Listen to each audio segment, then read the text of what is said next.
नमस्कार, मैं हूं आपके साथ दीप्ति शाही सिंह। आप देख रहे हैं आपका अपना पसंदीदा न्यूज बुलेटिन न्यूज 360। बिहार चुनावों में इस बार सियासत के जो रंग देखने को मिल रहे हैं वो शायद ही आपने पहले कभी देखा होगा। एक तरफ जहां विपक्षी गठबंधन सीट शेयरिंग का औपचारिक ऐलान तक नहीं कर पाया है, वहीं तेजस्वी यादव ने आज एक और ऐसा वादा कर दिया है जिसने सियासी गलियारों की हलचल और बढ़ा दी है। इधर यूपी में दिए पर दिए गए अखिलेश यादव के बयान पर भी सियासत बढ़ती जा रही है। दिवाली पर बिक्री ने इस बार कौन से रिकॉर्ड तोड़ दिए हैं, रेल मंत्री की कौन सी कोशिश करोड़ों लोगों को उनकी मंजिल तक पहुंचा रही है। इन सभी खबरों के साथ देश दुनिया की कई और बड़ी खबरें आपको अगले 45 मिनट में विस्तार से समझाएंगे। लेकिन न्यूज 360 की शुरुआत करेंगे बिहार की उस खबर से जो विपक्षी गठबंधन पर बड़े सवाल खड़े कर रही है। देखिए ये रिपोर्ट। 243 सीटें हैं बिहार में। अब 243 सीटों में 5-10 सीटों में तो लोकल इश्यू भी होते हैं, कैंडिडेट का परसेप्शन भी होता है और फ्रेंडली फाइट हो सकती है। भाई कोई दिक्कत नहीं। विपक्ष का जो महागठबंधन अभी तक आपस में सब कुछ ठीक होने का दावा कर रहा था, अब उसी गठबंधन के नेता आपसी गहमा गहमी पर हामी भरना शुरू कर चुके हैं। कांग्रेस नेता अशोक गहलोत का ये बयान ऐसे समय में आया है जब महागठबंधन में सीटों को लेकर आई दरार सियासी तकरार में बदल चुकी है। सब कुछ सार्वजनिक हो चुका है, लेकिन विपक्ष इसे मानने को तैयार ही नहीं था। लेकिन अब पहली बार कांग्रेस ने इसे स्वीकार किया है। 243 सीटें हैं बिहार में। अब 243 सीटों में 5-10 सीटों में तो लोकल इश्यू भी होते हैं, कैंडिडेट का परसेप्शन भी होता है और फ्रेंडली फाइट हो सकती है। भाई कोई दिक्कत नहीं। अशोक गहलोत भले ही इस सियासी लड़ाई को फ्रेंडली फाइट वाला टैग दे रहे हैं, पर हकीकत ये है कि सियासत के मैदान में कोई किसी का सगा नहीं होता। मैदान में सिर्फ प्रतिद्वंदी होते हैं और कभी कांग्रेस का हिस्सा रहे पूर्णिया से निर्दलीय सांसद ने आरजेडी पर इसको लेकर निशाना साधते हुए ये साफ भी कर दिया है कि महागठबंधन में महाकलह जैसी स्थिति अभी भी बनी हुई है। पहले से बोल रहा हूँ कि फ्रेंडली फाइट का कोई औचित्य नहीं है, इसका गलत संदेश जा रहा है।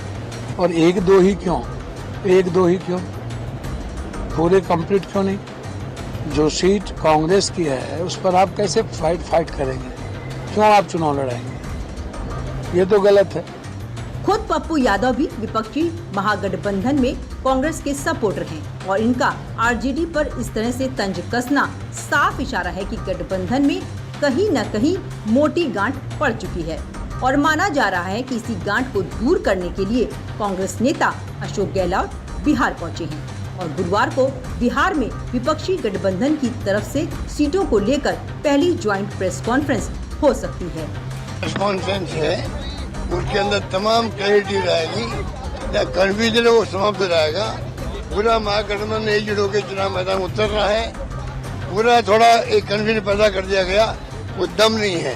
कोई भी बात नहीं है, कल बात करेंगे, कल आप लोगों को सबका जवाब मिलेगा। बहुत बहुत धन्यवाद। ये दोनों ही बयान सुनने में भले ही सामान्य लग रहे हों, लेकिन सियासी गलियारों में इन दोनों ही बयानों के अलग अलग मायने निकाले जा रहे हैं, क्योंकि एक तरफ भले ही विपक्षी महागठबंधन कोई विवाद न होने का दावा कर रहा हो, लेकिन यही दल कई सीटों पर आमने सामने हैं। बिहार की कुल 243 सीटों पर विपक्षी महागठबंधन से 254 उम्मीदवार मैदान में हैं। इस तरह कम से कम 11 से 12 सीटों पर महागठबंधन के उम्मीदवार आमने सामने हैं। आरजेडी ने 143 सीटों पर उम्मीदवार उतारे हैं, तो कांग्रेस ने 61 प्रत्याशी मैदान में हैं। इसके अलावा सीपीआई माले 20 सीटों पर, CPI 9 seat, CPM 4 seat, Mukesh Sahani की वीआईपी 15 सीट और आईपी गुप्ता की पार्टी 3 सीट पर चुनाव लड़ रही है। सियासत की खासियत यही है कि बयानों के शोर भले ही किसी मुद्दे को दबा सकते हों, लेकिन आंकड़े हकीकत भी बयां कर देते हैं और यही आंकड़े अब ये बता रहे हैं कि बिहार चुनाव से पहले विपक्षी महागठबंधन की स्थिति नाजुक है। आरजेडी और कांग्रेस के बीच सीट बंटवारे को लेकर खींचतान अब फ्रेंडली फाइट की सीमाएं पार कर खुली जंग का रूप ले चुकी है। जो गठबंधन को नहीं संभाल पा रहे, मेरी तो समझ के परे है कि भाई ये लोग कौन सी दुनिया में ये लोग जी रहे हैं। यहाँ पे आज की तारीख में जब दूसरे चरण का नामांकन हो गया है, इस तरीके की बातें करके अपने बिखरे हुए या कोलैप्स गठबंधन के ऊपर जो ये लोग पर्दा डालने का प्रयास कर रहे हैं, हम जब सरकार में आएंगे, हम जब सरकार में आएंगे, हम ये करेंगे, हम वो करेंगे। प्रभु आप आइएगा कैसे सरकार में?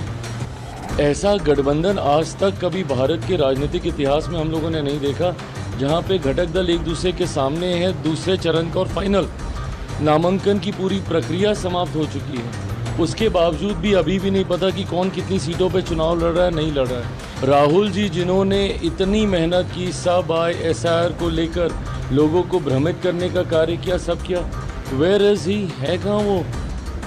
Completely vanished. इतना यहाँ पे गठबंधन में बवाल चल रहा है। क्या ये नैतिक जिम्मेदारी दो बड़े घटक दलों की नहीं थी? क्या ये राहुल जी और नेता प्रतिपक्ष बिहार में तेजस्वी, इन दोनों की नैतिक जिम्मेदारी नहीं थी कि दोनों एक साथ बैठें और गठबंधन में जितने भी बॉटलनेक्स हैं उसको क्लियर किया जाए? इन सारे जितनी भी उलझने हैं उनको सुलझाने का प्रयास किया जाए। ये तो गंभीरता का अभाव दिखाता है। ये तो शरीर से दिखाता है कि शायद कांग्रेस सीरियस ही नहीं है बिहार के चुनाव को लड़ने को लेकर। जिस तरीके से पिछले लोकसभा में कांग्रेस को राजद के द्वारा सीटें देने पे दबाया गया, हो सकता है संभवतः कांग्रेस को ऐसा लग रहा हो कि भैया एक बार फिर अगर इस बार ये मजबूती से अगर आ गए तो 2029 जो कि शायद राहुल जी के लिए ज़्यादा महत्वपूर्ण चुनाव है, शायद उसमें हम लोग को और दबाया जाएगा। इसलिए इससे अच्छा है कि गठबंधन का भ्रम बना रहे। अगर किसी को नुकसान होता है महागठबंधन में तो हो जाए। विपक्ष में मची कलह को देखते हुए सियासी गलियारों में ये अंदाजा लगाया जा रहा है कि एनडीए की खिलाफत में ये सब के सामने एक तो हो गए हैं, लेकिन अंदर खाने में सबको अपने अपने रसूख की चिंता है। तभी तो महागठबंधन के सबसे बड़े दो दल कांग्रेस और आरजेडी ही एक दूसरे के खिलाफ मैदान में उतर चुके हैं। दावों के मुताबिक सिकंदरा में आरजेडी के उदय नारायण चौधरी और कांग्रेस प्रत्याशी विनोद चौधरी आमने सामने हैं। कहलगांव से आरजेडी प्रत्याशी रजनीश आनंद और कांग्रेस प्रत्याशी प्रवीण कुशवाहा आमने सामने हैं। सुल्तानगंज में आरजेडी प्रत्याशी चंदन सिन्हा और कांग्रेस प्रत्याशी लल्लन यादव आमने सामने हैं। वैशाली से आरजेडी प्रत्याशी अजय कुशवाहा और कांग्रेस के संजीव कुमार आमने सामने हैं। लालगंज से आरजेडी प्रत्याशी शिवानी शुक्ला और कांग्रेस से आदित्य कुमार आमने सामने हैं। वहीं वारिसलीगंज से आरजेडी प्रत्याशी अनीत और कांग्रेस प्रत्याशी सतीश कुमार आमने सामने हैं।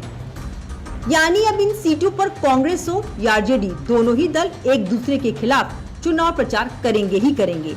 जबकि जिन सीटों पर साथ चुनाव लड़ रहे हैं वहाँ एकजुट होकर प्रचार करेंगे। अब ऐसी सियासत विपक्ष के लिए आफत नहीं बनेगी तो क्या होगा? बीजेपी इस पर सीधे सवाल उठा रही है। महागठबंधन में महाफूट हो गई है, किसी का कोई तालमेल नहीं है। ये सीटों का गठबंधन करके कई सीटों पर अलग अलग चुनाव लड़ रहे हैं और राजद के कार्यकर्ता जहां कांग्रेस के उम्मीदवार हैं उनको हराने में लगे हैं।